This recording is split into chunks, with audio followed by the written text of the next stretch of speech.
Xin chào cô bác, anh chị và các bạn. Hôm nay mình chia sẻ bánh bông lan hạnh nhân.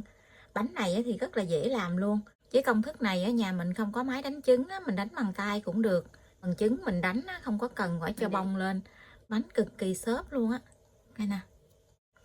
Cô bác, anh chị và các bạn xem thấy thích thì mình cùng làm nha. Ở đây mình có 4 cái trứng gà. Trứng gà này mỗi một trứng là 57g. Mình tính cả vỏ luôn. Mình cho 4 cái trứng gà vô tô. Cùng với 150g đường. Mình đánh bông trứng này lên. Như cô bác không có máy đánh trứng thì mình đánh bằng cái phới lòng cũng được luôn. Thành phần nguyên liệu thì mình sẽ để bên dưới video trong phần mô tả để cho cô bác anh chị dễ chuẩn bị nha. Cô bác anh chị mình đánh trứng á, khi nào mình dở que đánh trứng lên nó có cái độ đặc như vậy, không có cần phải đặc cứng nha, cái độ mềm thôi. Tiếp theo thì mình sẽ cho 50ml dầu ăn, mình đánh lên cho nó đều lại.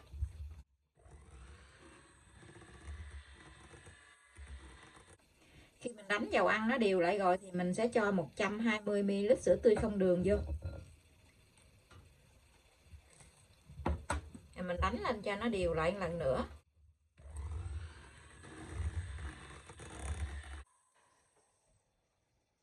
Sau cùng thì mình sẽ gây 250g bột mì số 8 vô. Cùng với 5g bột baking powder. Vì cái trứng này mình không có đánh bông lên cho nên là mình dùng thêm bột baking powder. Để 2-3 lần để mình trộn cho nó đều nha. Mình dùng cái phới lòng nè, mình trộn.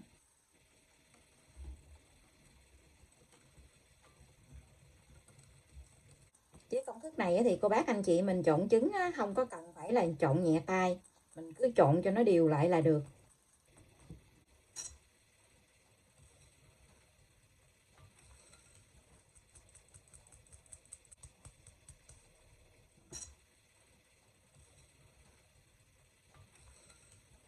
Cho tí xíu tinh chất vani vô cho nó thơm.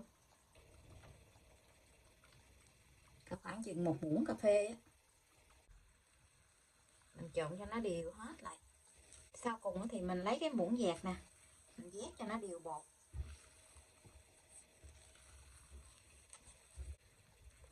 Trộn cho nó đều xong rồi thì cô bác anh chị mình cho vào trong khuôn để nướng luôn nha. Hôm nay thì mình dùng cái khuôn đáy gời, khuôn này khuôn 18. Mình lót miếng giấy nến ở bên dưới cái khuôn gì. Thì mình cho hết bột vô. Khi cho bột vô trong khuôn cô bác anh chị mình lấy cái muỗng mình đỡ cái bột gì nè, cho những cái bọt bóng lớn nó dở bớt.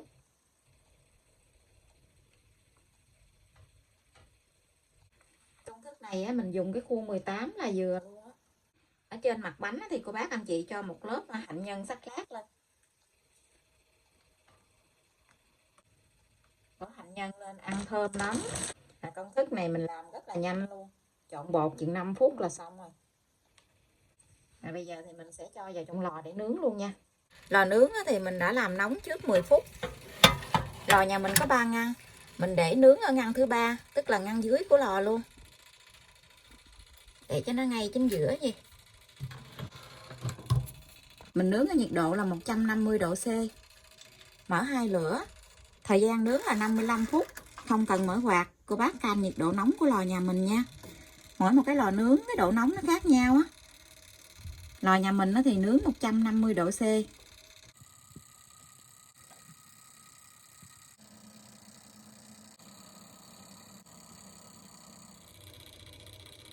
Giờ bánh mình đã nướng xong rồi, cô bác anh chị mình hé cửa lò ra, mình để cái bánh ở trong lò 3 phút nữa thì mình hãy lấy ra nha. Bánh của mình nó nở lên rất là thơm luôn á.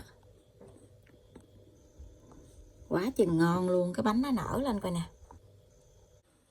Mình lấy cái bánh ra. Khi lấy bánh ra thì cô bác anh chị mình thả cái bánh từ ở trên xuống vậy nè.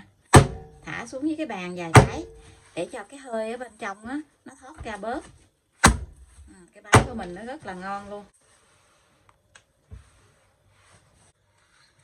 Mình lấy cái dao mình gọt xung quanh của cái bánh vậy nè.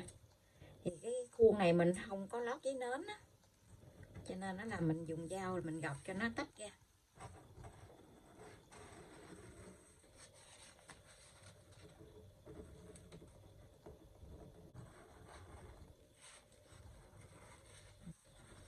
Mình dùng cái hộp này nè để mình để cái bánh lên, mình nhắc cái khuôn từ từ xuống. Cái bánh nhìn rất là mê luôn, nó cực kỳ thơm luôn á. Mình để cho nó nguội tí xíu thì mình hãy cắt ra nha.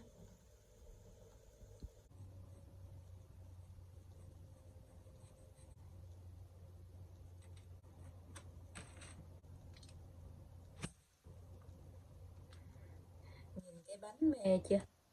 Đây nè. Cái bánh mình nó xốp nè.